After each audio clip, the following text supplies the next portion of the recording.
السلام علیکم، welcome to Raheela Khan official writer. جی تو ریڈرز، کیسے ہیں آپ سب؟ امید ہے سب ٹھیک ہوں گے، خیریت سے ہوں گے۔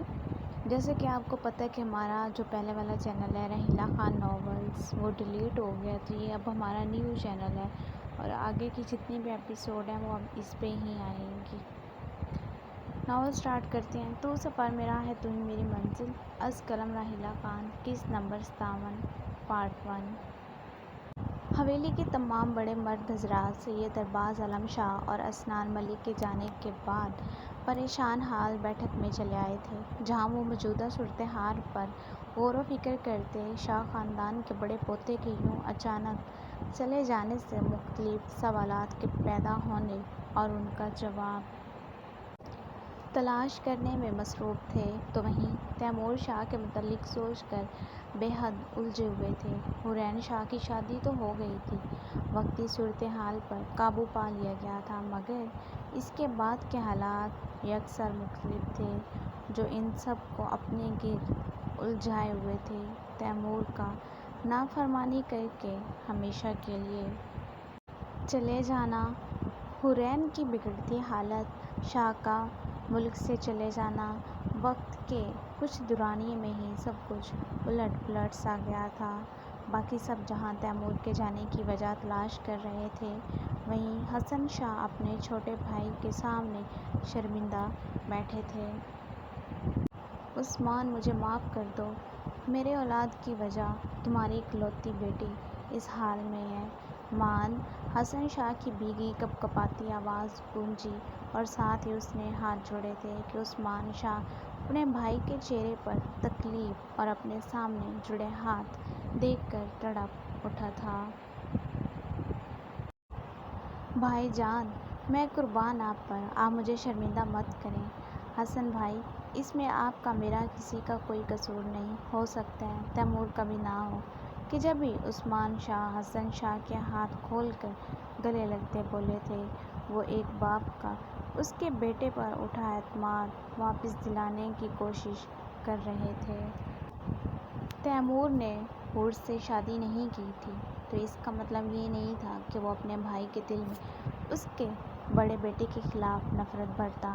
حسین کی شادی ہو چکی تھی، اس کی قسمت میں یہی لکھا تھا، اب وہ اپنے بھائی کو بکھرنے نہیں دے سکتے تھے۔ یہ تم کیا کہہ رہے ہو؟ اس سانپ میں میرا یہ کون ہے جس نے تمہیں کاٹا ہے؟ تم اتنے نرم دل نہ بنو عثمان، تم اس کی سزا مجھے دو، کیونکہ اس کو دنیا میں لانے والا میں ہوں، اس کے ہر اچھے برے اعمال کا جواب دہ میں ہوں، کیونکہ بدقسمتی سے میں اس کا باپ ہوں۔ حسن شاہ شدت سے روتا بولا۔ اسے تیمور سے یہ امید نہ تھی، مگر اندر ہی اندر وہ اپنے بیٹے کے لیے تڑپ بھی رہا تھا۔ ایک باپ اولاد کے لیے جتنا سخت ہوتا ہے اتنا ہی محبت کرتا ہے، اور حقیقت یہی تھی کہ تیمور کی شرارتوں، اس کی چھیڑ خانیوں پر مصنوعی غصہ برت کر بھی وہ اندر سے اس کے لیے بے پناہ محبت رکھتا تھا۔ وہ جانتا تھا کہ تیمور کچھ غلط نہیں کر سکتا، مگر اب تو حسن شاہ کے پاس اس کے لیے مقدمہ لڑنے کا جواز نہ تھا، پر دل اس کا ابھی بھی کہہ رہا تھا کہ تیمور غلط نہیں ہو سکتا، جبکہ ظاہری صورتحال دیکھ کر دماغ اس کے خلاف تھا۔ بھائی جان، نہ میں آپ کو سزا دے سکتا ہوں، نہ تیمور کو۔ میں جانتا ہوں وقتی میں تیمور کے فیصلے پر پریشان تھا، مگر اللہ نے حور کا نصیب شاہ کے ساتھ لکھا تھا اور یہ ایسے ہی ہونا تھا۔ میں آپ کو ایسی تکلیف میں گھٹنے نہیں دوں گا۔ جو ہوا اسے بھول جائیں اور تیمور سے نفرت مت کریں۔ وہ اس حویلی کا بیٹا ہے۔ بچوں سے خطا ہو جاتی ہے اور ہمیں اپنے بچوں کو سمجھانا چاہیے، نہ کہ ساتھ چھوڑنا چاہیے۔ اس نے ایسا کیوں کیا ہے، یہ سوچ کر ہم اس سے رشتہ ناتا توڑ کر دشمن کو اسے نقصان پہنچانے کے موقع نہیں دے سکتے۔ عثمان شاہ نے عام فہم انداز میں کہہ کر گویا سب کو ہلکا پھلکا سا کر دیا تھا، جیسے من و بوجھ ہٹ گیا ہو۔ تو حسن شاہ نے نم تشکر آمیز نظروں سے اپنے بھائی کو دیکھا، جو اتنا کچھ ہونے کے باوجود اس کے بیٹے کی پرواہ کر رہا تھا۔ عثمان ٹھیک کہہ رہا ہے حسن، جو ہوا سو ہوا۔ تیمور کو سزا ہی دینی ہے تو اپنے ساتھ رکھ کر دیں گے، اسے دربدر نہیں کریں گے۔ دفاتراً اصغر شاہ نے بھی کہا، عباس آئی آپ کا کیا خیال ہے؟ ہاشم شاہ نے اپنے والد کی رائے جانی۔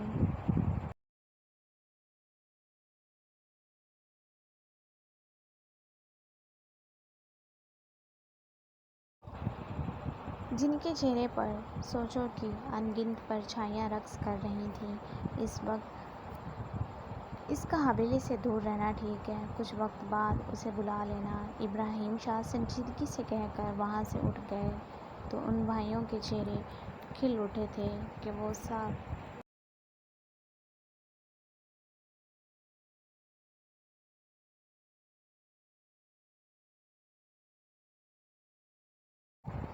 ساتھ رہے تھے تو اپنی اولادوں کو بھی ساتھ دیکھنا چاہتے تھے، اس بات سے انجان کہ تیمور شاہ ان سے کافی دور نکل گیا تھا، اتنا کہ شاید ہی وہ کبھی لوٹے۔ یہ لوگ تو اسے معاف کرنے کا سوچ رہے تھے، مگر شاید ہی وہ خود کو معاف کر سکے۔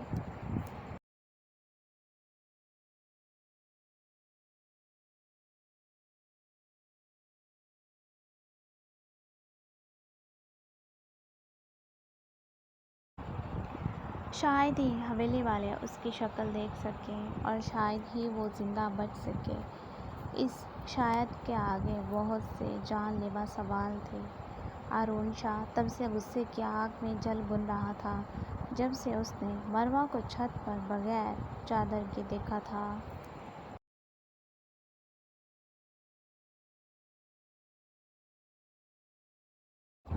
اس کا غصہ لاوا بن کر رگوں میں گردش کر رہا تھا اور وہ تب سے فنکشن ختم ہونے کے انتظار میں تھا کہ فرصت سے وہ بلیکی مروہ کا دماغ ٹھکانے لگا سکے، جو اس کے تن من میں چنگاریاں بھر گئی تھیں۔ اس کا سفید چہرہ غصے کی شدت سے سرخی کی لپیٹ میں تھا تو سیاہ آنکھیں اپنی عزت کو بغیر چادر کے دیکھ کر جل رہی تھیں۔ وہ سخت غیظ و غضب کا شکار تھا جس کا بس نہیں چل رہا تھا، اڑ کر مروہ کی گچی مروڑ ڈالے۔ جیسے ہی فنکشن ختم ہوا تھا وہ بے صبری سے اندر بڑھا تھا، مگر حسین شاہ کی بگڑتی حالت پر وہ سب اس طرف متوجہ ہو چکے تھے۔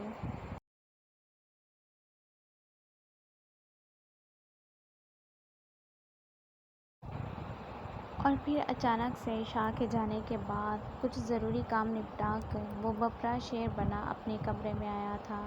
ارادہ اپنے اندر چھڑی آگ کو کم کرنے کا تھا کہ 10 منٹ تک ٹھنڈے پانی سے شاور لینے کے بعد بھی جب اس آتش قلب میں کمی برپا نہ ہوئی تو وہ مروہ صرف پرسنل سیٹنگ عرف عام میں روب و دبدبے باز پرسوں سزاق کے لیے اس کے کمرے میں گیا تھا، مگر آگے سے خالی کمرہ اس کا منہ چڑھا رہا تھا کہ مروہ کو گدھے کے سر سے سینگ کی طرح غائب دیکھ کر وہ ببا کی تو اٹھا تھا کہ وہ بلیک بیوٹی کی سائیکی سے اچھی طرح واقف تھا۔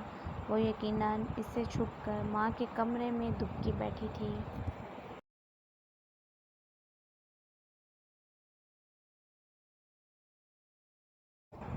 کہ جانتی تھی ہارون شاہ اس سے باز پرس تو ضرور کرے گا، کیونکہ وہ دو غلطیاں کر چکی تھی۔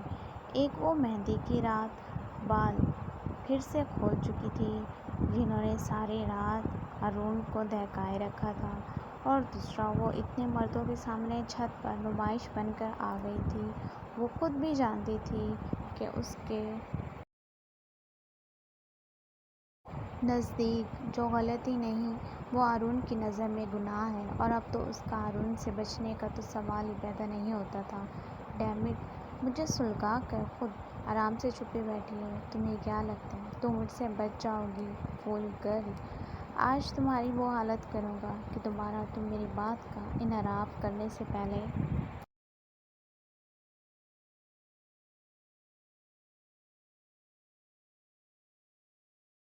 100 بار سوچو گی۔ وہ سرد آواز میں پھنکارا تھا۔ جبھی صبر کا پیمانہ لبریز ہوتے ہی خطرناک تیور لیے وہ مضبوط قدم اٹھاتا مروہ کے کمرے کے دروازے کے پٹ زور سے جھٹکتا بھڑکتا کلستا ہوا نتاشا شاہ کے کمرے کی جانب بڑھا تھا۔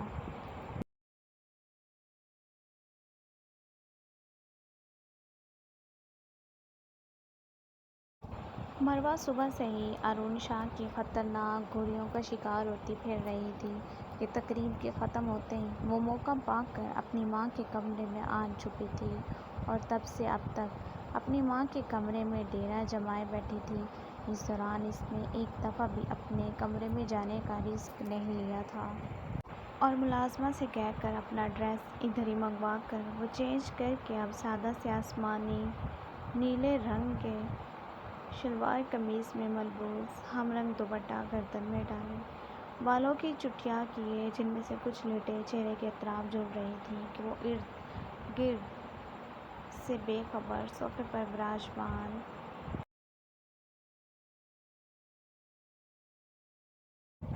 اپنے فون پر ڈرامہ دیکھنے میں مصروف تھی کہ جبھی دھاڑ کی آواز سے دروازہ کھولے ارون شاہ اندر آیا تھا کہ مروہ یکدم سے ڈر کر اپنی جگہ سے اچھلی تھی۔ مہان اس نے گردن موڑ کر بائیں جانب دیکھا تو اپنے سر پر ارون شاہ کو کھڑا دیکھ کر وہ پھرتی سے صوفے سے اٹھ کر فاصلے پر جا کھڑی ہوتی نچلا لب دانتوں تلے دبائے خوف زدہ کھڑی بھاگنے کے پر تول رہی تھی، جبکہ وہ دہشت زدہ نظروں سے مروہ کو دیکھتا گویا بھسم کرنے پر تلا تھا۔ اس کو اس قدر غصے میں دیکھ کر مروہ کے وجود پر کپ کپی سی طاری ہو گئی تھی جو کہ ارون شاہ سے مخفی نہ تھی۔ تمہیں کیا لگا تھا اس کمرے میں پناہ لوگی تو بچ جاؤ گی؟ جبھی وہ دانت پیستا اس کی جانب بڑھا تو مروہ نے اسے آتے دیکھ دوڑ لگائی، مگر اتنی ہی تیزی سے ارون شاہ مروہ کو اپنے شکنجے میں لے کر دائیں بازو اس کی پیٹھ سے گزار کر پہلو پر ہاتھ کی گرفت مضبوط کرتا اسے زمین سے قدرے اوپر اٹھا چکا تھا۔ اس اچانک ہوئی ابتعاد اور ارون شاہ کی گرفت میں خود کو دیکھ کر مروہ مچل اٹھی تھی۔ چھوڑیں مجھے، چھوڑیں، ورنہ میں مما کو بلا لوں گی، وہ اونچی آواز میں بولتی پاؤں چلاتی اپنے پیٹ سے اس کے ہاتھ ہٹانے کی کوشش کرنے لگی۔ اس تگ و دو میں اس کا دوپٹہ زمین پر چکا تھا جبکہ ارون شاہ اس کی التجا و حکم رد کرتا ہنوز اپنے دائیں بازو کے شکنجے میں لیے بیڈ کی جانب بڑھا۔ اس وقت مروہ اس کی قید میں کوئی معصوم بچی لگ رہی تھی اور اسے ارون شاہ کوئی ظالم دیو لگ رہا تھا۔ مما، مما بچائیں مجھے، مم۔ ارون کو خود پر دسترس ہنوز جمائے دیکھ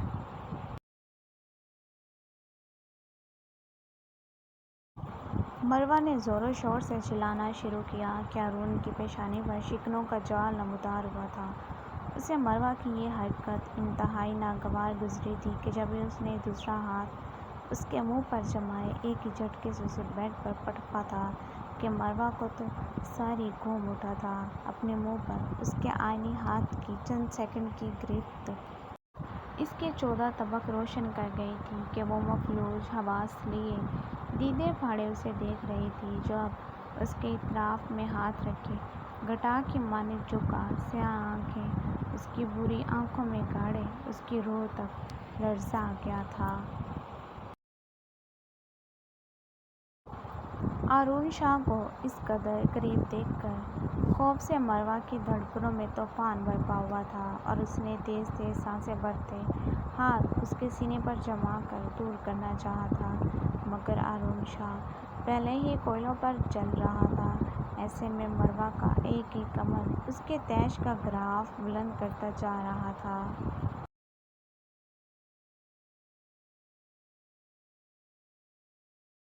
how dare you Blackie, how dare you! مان! ارون شاہ اپنے سینے پر دھرے اس کے ہاتھوں کو ہٹا کر بیڈ سے لگائے دھاڑا تھا کہ مروہ ہڑبڑا اٹھی تھی۔ مم، میں نہیں گئی تھی وہاں۔ جبھی وہ اس آتش فشاں پہاڑ جیسے وجود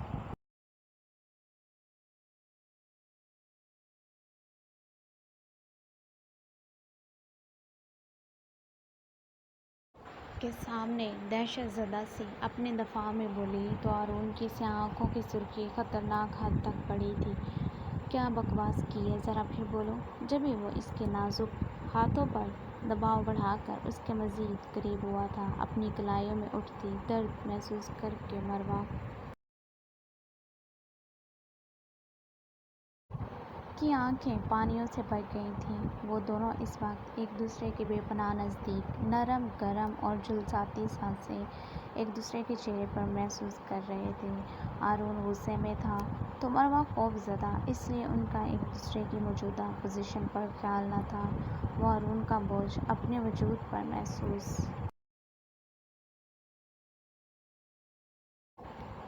کرتی سخت ڈر رہی تھی، جبکہ ہارون تو جیسے شیر کی طرح اپنی شکار لومڑی کو گویا ثابت نگلنے پر تلا ہوا تھا۔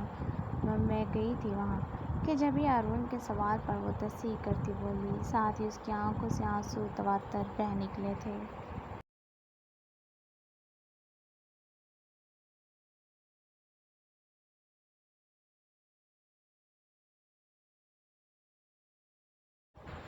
کیوں گئی تھی وہاں؟ اس نے ایک اور سوال کیا۔ وہ میں مروہ کی زبان لڑکھڑا رہی تھی اور وجود یک بستہ پڑ رہا تھا۔ میں نے پوچھا، کیوں گئی تھی وہاں؟ کیا تم بھول گئی کہ چند گھنٹے پہلے میرے نکاح میں آئی تھی، جو تم میری عزت کو نیلام کرتی پھر رہی تھی؟ وہ اس کی کلائیاں ایک ہاتھ میں دبوچ کر اس کے سر کے اوپر سے پن کیے، دوسرے ہاتھ سے اس کا جبڑا دبوچ کر گھرایا تھا۔ اس کی جان نکلی جا رہی تھی۔ اگر کوئی اس لباس میں اس کی شریک حیات کو دیکھ لیتا تو اس دور سے آگے اس کے من میں بہت سے جواب تھے جو کہ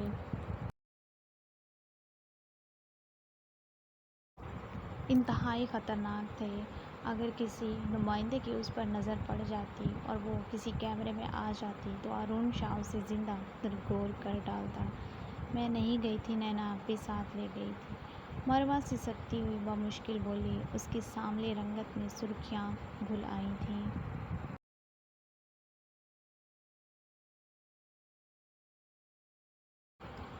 تم منع کر سکتی تھی مگر نہیں، تمہیں تو مجھے نیچا دکھانا تھا جیسے کل رات دکھایا تھا۔ وہ سرد آواز میں پھنکارا تھا۔ مروہ کی حالت غیر ہونے لگی تھی۔ تمہارا رنگ روپ ہار سنگار میرے نام سے منسوب ہونا چاہیے، اور جب میں ہی نہ چاہوں تو تمہیں میرا حکم ماننا چاہیے۔ اور کل پھر تم اپنے بال کھلے چھوڑ کر سب کو خود کی جانب متوجہ کرتی پھر رہی تھی۔ مروہ شاہ، بھولو مت کہ تم ہارون شاہ کی منقوہ ہو، جس کی بات ماننا تم پر فرض ہے۔ وہ نیچی آواز میں گرجا تھا کہ مروہ نے شدت سے آنکھیں میچ لیں۔ آج میں جس حلیے میں تم چھت پر کھڑی تھی، میری جان نکل گئی تھی یہ سوچ کر ہی کہ کسی کی تم پر نظر نہ پڑ جائے، میری بیوی کو کوئی دیکھ نہ لے، میری بیوی کا ہار سنگار جس پر میرا حق ہے، کوئی میرے حق پر نظر نہ ڈال دے۔ مگر تم نے ثابت کر دیا کہ تم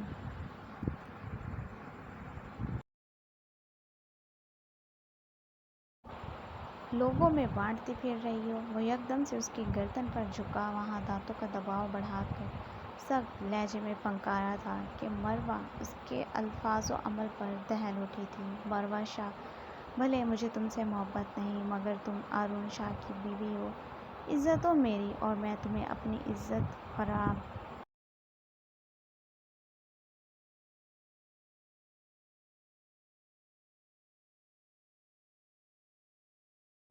کرنے کی ہرگز اجازت نہیں دوں گا۔ وہ اس کی گردن پر بیعر رگڑتا سلگتے لہجے میں بولا تھا تو مروہ کی ہچکیاں بندھ گئی تھیں۔ اس کے لیے ہارون کا یہ روپ برداشت سے باہر ہو رہا تھا۔ پہلے تو وہ لڑتا جھگڑتا تھا، آج اس جھگڑے میں اس کا جان لیوا عمل بھی شمار تھا، جو مروہ شاہ کو بتانے کے لیے کافی تھا۔ کیا وہ خود سے بھی زیادہ ہارون شاہ کی تھی؟ سوری، میں بھول گئی تھی چادر۔ وہ کسمسا کر نم آواز میں بولی کہ اس کا جملہ سن کر ہارون شاہ گویا پاگل ہو اٹھا تھا۔ میں تمہاری جان لے لوں گا مروہ شاہ۔ جبھی وہ اس کی گردن سے چہرہ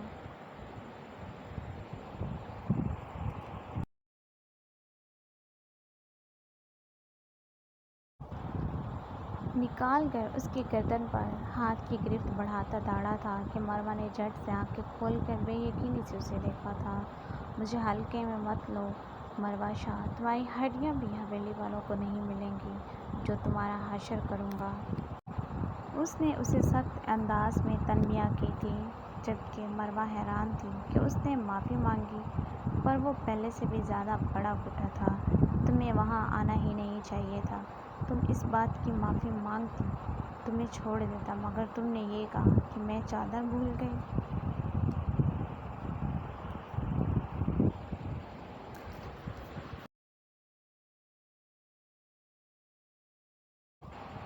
مطلب تم غیر مردوں کو دیکھنے کے لیے اتنی بےتاب تھی؟ ہارون شاہ آپے سے باہر ہو رہا تھا، اس کا غصے سے برا حال تھا، اور مروہ جو حیران تھی کہ اب اس بات کا مطلب سمجھ کر وہ اور زیادہ خوفزدہ ہوئی تھی۔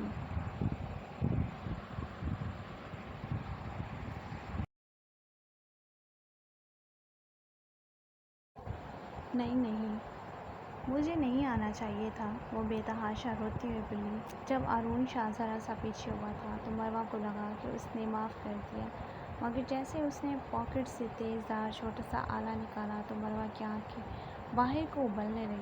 پہلے لگا کر وہ کہاں بھولی تھی جب ہارون شاہ نے بے دردی سے اس کے ہونٹوں پر لگا تھا، اور اب پھر وہی۔ مروہ کو شدت سے پچھتاوے نے آن گھیرا تھا، اس کی آنکھوں سے ٹپکتی وحشت مروہ کا ننھا سا دل لرزا گئی تھی۔ مگر تم گئی اپنے وجود کی نمائش لگانے، میری عزت کا تماشا بنانے۔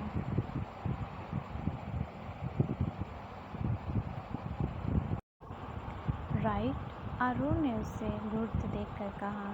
نہیں نہیں، اس نے نفی میں گردن ہلائی، پر وہ اس آلے کو ایک خاص اینگل میں پکڑے اس پر دوبارہ سے حاوی ہوا تھا۔ آلے کا رخ اس کی آنکھوں کی جانب تھا۔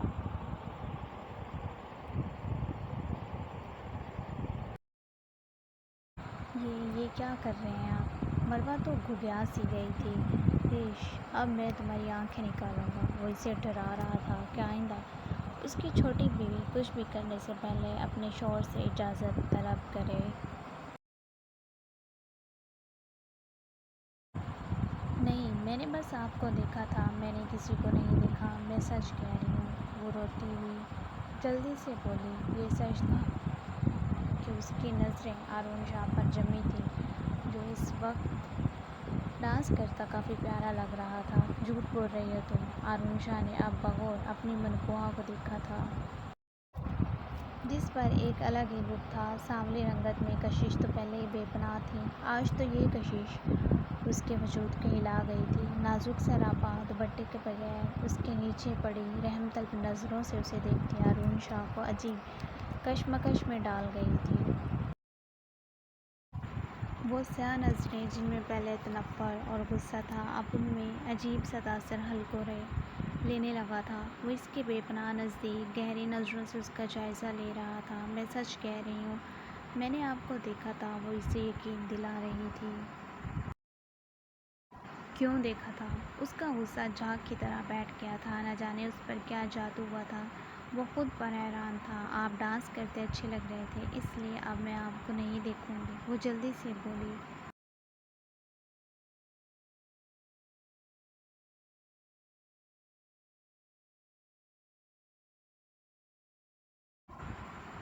کیا کہا؟ ہارون نے آئی بروز جھکائی۔ اب میں کسی کو نہیں دیکھوں گی، وہ پلکیں جھپک کر پھر سے بولی۔ تو پل بھر کے لیے ہارون کی آنکھیں مسکرائیں۔ میں کیسے مان لوں؟ کیا پتہ میرے یہاں سے جانے کے بعد پھر چھت پر چڑھ جاؤ۔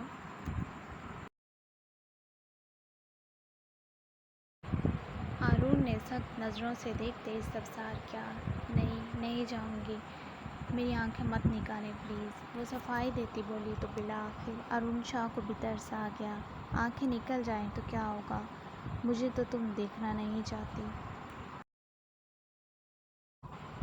وہ جان بوجھ کر اسے اپنی باتوں میں الجھا رہا تھا۔ میں آپ کو دیکھوں گی، مروہ فوراً سے بولی۔ اب مجھے کیا پتہ میرے علاوہ تم کسے دیکھتی ہو، اس لیے ان کو نکال دینا ہی اچھا ہے، وہ بغیر تاثر کے بولا۔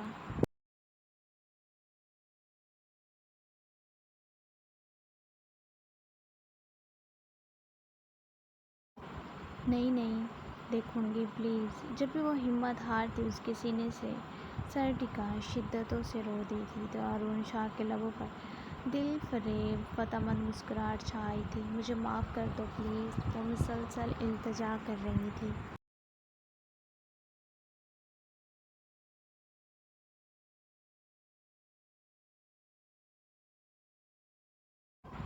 کل رات تو بڑا بول رہی تھی، اب کیا ہوا؟ وہ تو جیسے سارے حساب آج ہی چکتا کر رہا تھا، جبکہ مروہ خاموش تھی۔ اب تم میری دسترس میں ہو تو کچھ کرنے سے پہلے ہمارے آنے والی ہر پرسنل سیٹنگ کا خیال ضرور کر لینا، ارون شاہ نے گویا آگاہ کیا۔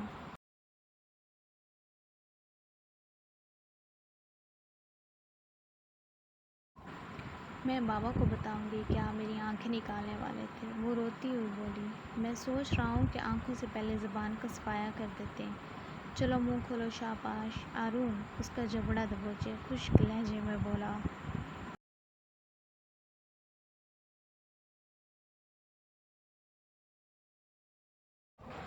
نہیں نہیں پلیز، گڈ۔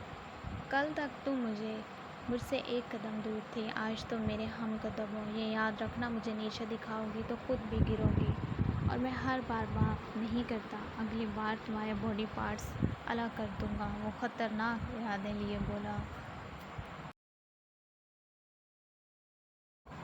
کہ مروہ کے وجود میں سرد لہر سرایت کر گئی۔ آپ گنڈے ہو، مہنوز اس کے سینے سے لگی ہوئی بچاؤ ڈھونڈ رہی تھی، جبکہ وہ اس کو خود سے لگائے اس کے وجود کا نازک لمس محسوس کرتا ایک الگ ہی سکون حاصل کر رہا تھا۔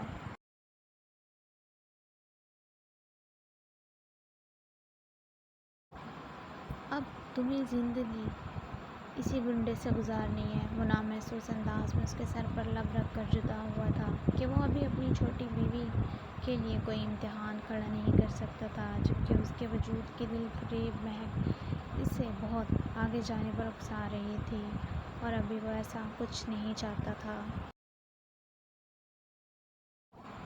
میں جا رہا ہوں، خبردار جو کسی کو کچھ بتایا تو وہ اس سے فاصلے پر کھڑا ہوتا، آلے پر انگلی کپور پھیرتا بولا۔ تو مروہ نے حلف تلک کیا، نہیں بتاؤں گی، وہ جھٹ سے بولی۔ تمہارے لیے یہی بہتر ہوگا، وہ کہہ کر پلٹا تھا کہ جبھی اس کے پیروں میں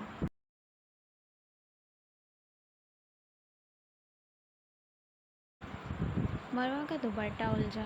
ارون نے جھک کر اس کے دوپٹے کو اٹھا کر اسے تھمایا جو رو رہی تھی۔ اپنے دوپٹے کا خیال رکھا کرو، آج کے بعد یہ تمہارے وجود سے ہٹنا نہیں چاہیے، گوٹ اٹ، اس نے تنبیہ کی تھی۔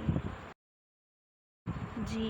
تو مروہ نے فوراً سے دوپٹہ خود کے گرد لپیٹ لیا تھا۔ وہ ایک گہری نظر اس پر ڈال کر کمرے سے چلا گیا تو پیچھے بیٹھی مروہ کی آنکھوں میں اٹکے آنسو بہہ نکلے کہ غصے کی شدت سے اس نے دوپٹہ کھینچ کر دور پھینکا۔ مونسٹر ڈائنو، میں بتاؤں گی مما کو، آپ نے میری گردن پر کاٹا، وہ خود کلامی سے گویا ہوئی۔ کیا کہا؟ کہ جبھی ارون کی آواز پر اس نے جھٹکے سے سر اٹھا کر اسے دیکھا۔ آپ کو کچھ نہیں، اس نے فوراً سے دوپٹہ خود پر پھر سے لپیٹا۔ یہ نشان کسی کو نظر نہیں آنا چاہیے ورنہ۔ ارون اس کی گردن پر اپنے دانتوں کے نشان دیکھ کر دھمکی آمیز گویا ہوا۔ ججی گڈ، صبح ریڈی رہنا، ایک منٹ بھی دیر کی تو ڈاکٹر بننے کا خواب بھول جانا۔ وہ اسے کہہ کر جس طرح آیا تھا ویسے ہی پلٹ گیا تھا تو پیچھے مروہ نے پھر سے دوپٹے پر غصہ نکالا تھا، گویا ارون شاہ کو فرش پر پٹکا تھا۔